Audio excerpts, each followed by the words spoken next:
Now, a critical part of this research and advancements have been driven by very smart, beautiful, intelligent women and girls all over the world. This morning, we'll be having on our program one of those scientists who is breaking barriers and thinking outside the box, provide real-time solutions to businesses, challenges of businesses, and of course, the general information technology space.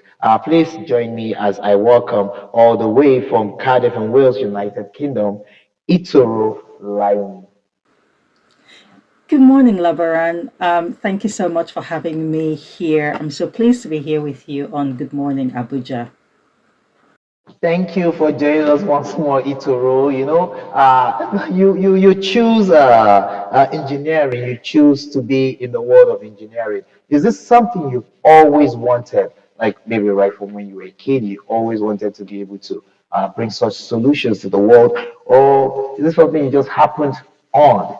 Thank you so much. Yes, that's a great question. No, I didn't really grow up always wanting to be an engineer. In fact, I thought growing up I was going to be a doctor, a surgeon. That's what I grew up wanting to be. And at some point, I realized I wasn't really one to deal with illness and all of that kind of stuff, blood.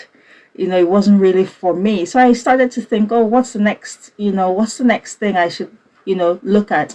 And coincidentally, all around me, there's so many engineers. My dad is an engineer, my uncle, my um my cousins, my brothers, there was just so many engineers. I actually grew up around a lot of engineers, and that just seemed the natural next thing to go into because, everybody was an engineer. So I thought, okay, maybe this is one for me to kind of explore. And I loved it. I absolutely enjoyed it. And, I think I excelled at it.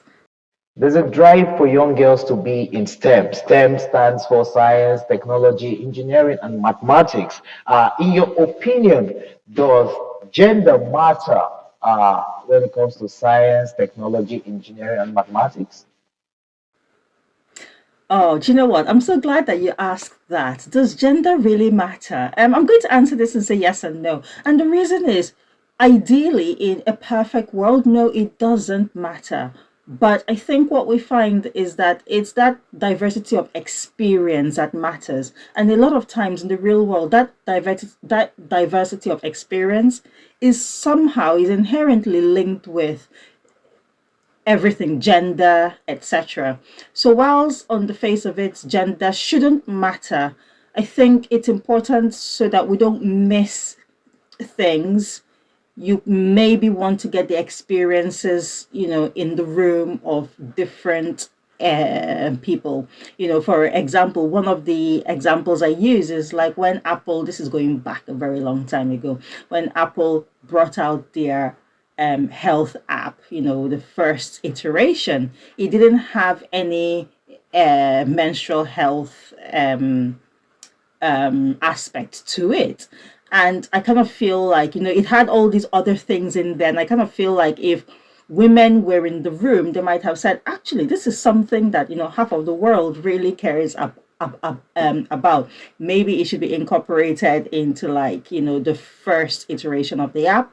And I think that this is some times where we can miss some opinions or some experiences because we haven't got a diverse room. Now, having said that, I'm very critical about not just having someone in the room just because they are from group A or group Y. They've got to be bringing value. There's got to be something. So merit should still take precedence, but I think it's important that we're thinking about that we are hearing and seeing various opinions, various aspects, various experiences. And sometimes that might be a gender lens that helps us bridge that gap, but that's okay. But sometimes it's not, and still that's okay. So, in a way, in a theoretical way, it shouldn't matter. but in the real world, I think it does play a role. How have the challenges faced by women and girls in STEM evolved over the past decade? And what systematic barriers would you say are hindering the full participation of women and girls in science and engineering today? Yeah, I think it's important to, before we kind of delve into this, to kind of take time and just look back and kind of appreciate the journey that, we've been on. There are roles and jobs that in this day and age are are held by women, where if you go back 20 years ago, 30 years ago, 40 years ago, it was unheard of. So I think it's important that we take time to reflect and understand that whilst we're not yet at the destination that we would like to see, we are on a journey and that journey is moving in the right direction. Now, are there things in place that we can do to kind of improve things? Absolutely. And I think number one stems from interest. If there are young girls, if there are people that are interested to go into a technical field, it's important that, those of us around them are encouraging them and saying to them, you can do it. As I said earlier, I grew up around lots of engineers and there were all sorts, and nobody ever said to me like, oh, you're going into engineering, don't. It just felt natural. It felt like, yep, that's what everyone else did. So just go into it. So I think it's important that those of us around young girls, who want to go into these areas are encouraging to them. I think there's also something to be mentioned about mentorship and seeing people like you in front of you. Now, what role have mentorship programs or advocacy campaigns played in increasing representation? And can you highlight an initiative that has significantly shifted the landscape as far as science and technology is concerned? Yeah, it's a great question. And I think it really leads on from, what we've talked about previously. And I cannot overemphasize the role that mentorship and, advocacy campaigns play. And I think, you can't overemphasize this. You cannot, it is huge. I think just seeing somebody who's walked the path that you are trying to go down, seeing someone who's been there and is doing it is a huge thing, because I think sometimes we kind of grow up in a world, young girls can kind of grow up in a world and think, well, that's not for me, or that's not for me, or I haven't seen anybody doing that, or you kind of blinded to this whole world that exists out there if you don't see it. So I think any mentorship, any advocacy programs, they really serve. If nothing else, they turn on they ignite something where they go, ooh, could that be me? And some might not act instantly and that thing might grow, but at least, if nothing else, it plants a seed. In terms of an initiative, do you know what? I can't pick one initiative out of, because there are loads. And this is quite exciting, because I think there's so much out there. There's so many, campaigns. There's so many like mentorship stuff out there, both things that are huge or things that others do like one-on-one. Like I do a bit of mentoring as well, just on my own. I make sure I reach out and I make sure I'm always like mentoring a female, somebody who is early on in their journey. So I think there's the great thing, the exciting thing is that there's lots of these things happening, and some might be run by huge organizations, and some might just be run by individuals who are doing it, one on one and stuff like that. But they all add up. They're all just doing a little bit to help us towards that goal that we are trying to get to. So I think it's all really amazing. Could you share an example of a groundbreaking contribution by a woman or girl in STEM that reshaped the field? And what does this tell us about the importance of diversity in innovation? Oh, that's a tough question. It's actually really good. I think there's been so many things that have been done, and you see on the news or on the internet. But I think one of the things that I find really interesting, just because it is maybe the area that I do my research on, is a lady called Joy Bolewimi, and she is what I consider the mother of AI ethics. And what she did was she was one of the first people that really wrote about the um, um, biases that machine learning algorithms can have, because what she found is that these algorithms were giving very different prediction accuracy for different groups. And in her case, she looked at race and she looked at gender. And she found that these algorithms worked better on on some demographics than others. And I think she was one of the first people who kind of brought this um, area of work to our consciousness. And one of the great things is that, it went off into a whole big discussion in the industry. There's been lots of research in this area. I'm currently doing some research in this area as well. So I think that was a huge thing, and it's it is absolutely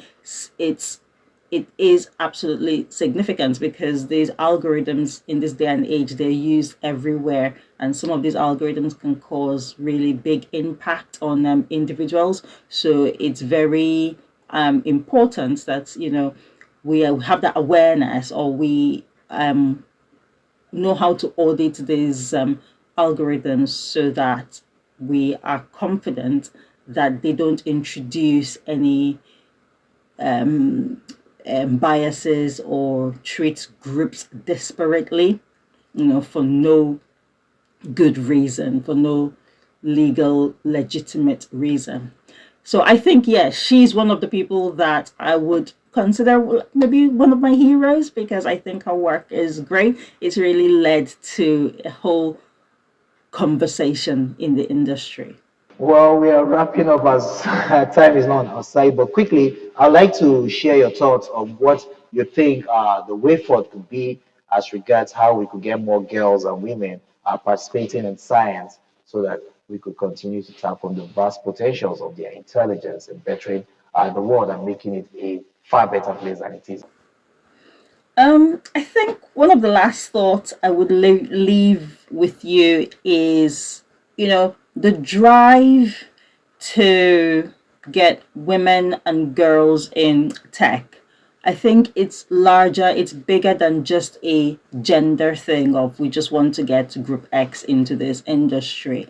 I think with the way the tech world is going, with the way advancements in tech are increasing and rapidly, it's very important to have a workforce that is adapting, a workforce that is technologically aware, a workforce that is um, digitally literate.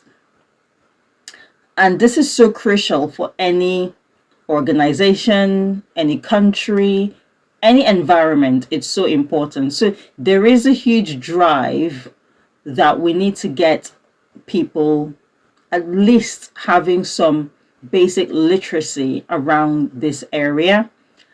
And if any organization or a company wants to kind of make sure that they are at the forefront of that, you can't discount half of the population. So I think people have to pay attention to this. We have a population that is growing, and we just need to make sure that we are carrying everybody along, and we're not just discarding or discounting half of a population. So this is so important. It's critical because the pace of advancement is only going to keep increasing. We've seen over the last maybe 4 years, it's been rapid advancement, and I think that it's only going to keep increasing. And it's important that we don't get left behind. So I think these are really important conversations that we need to be having. So I'm thankful that you've invited me to have this conversation with you. I think it's something that we just need to keep talking about. So yeah, thank you. Thank you so much for sharing that very interesting topic, Ozitoro. Thank you so much, Labaran, for having me on Good Morning Abuja. It's been a wonderful opportunity, and I'm pleased to have had this conversation with you. We do appreciate your coming on the show, and we are super delighted to have been able to speak with you this morning. Yes, we would like to also say Happy International Day for Women and Girls in Science to you and to all the other amazing women and girls who are also breaking grounds and doing exceptionally well in this field of science, technology, and engineering. We would like to say that you guys are doing so well, and we are super proud of you. And to our viewers, Ituro Laini is an expert in information technology, and she's presently doing amazing well in Cardiff, where she is also studying to complete her PhD. So we look forward to celebrating with her when that comes. It's time for us to go on a short break now. When we come back, there's still a lot on the show. Please stay with us.